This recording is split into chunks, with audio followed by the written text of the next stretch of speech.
برسات میں پالک اور ساگ کی کہانی۔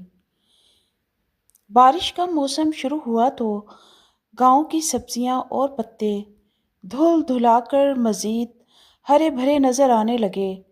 نانی اماں نے صحن میں رکھی ٹوکری سے تازہ پالک ساگ توڑی۔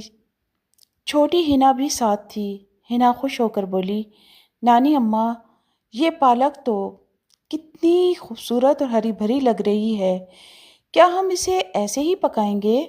نانی مسکرا کر بولی، نہیں بیٹی، برسات کے دنوں میں ساگ اور سبزیوں میں اکثر کیڑے مکوڑے، کیچوے وغیرہ چھپے ہوتے ہیں۔ اگر ہم بغیر دھوئے کھا لیں تو ہم بیمار بھی ہو سکتے ہیں۔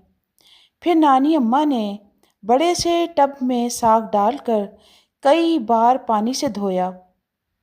ہنا نے دیکھا کہ دھونے سے کچھ کیڑے اور مٹی بہہ گئی اور نیچے بیٹھ گئی۔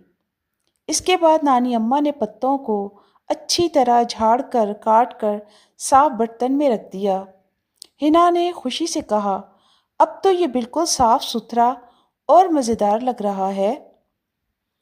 نانی اماں نے پیار سے سمجھایا، بیٹا یاد رکھو، برسات میں سبزی ہمیشہ اچھی طرح دھو کر اور صاف کر کے پکانی چاہیے تاکہ ہم صحت مند رہیں۔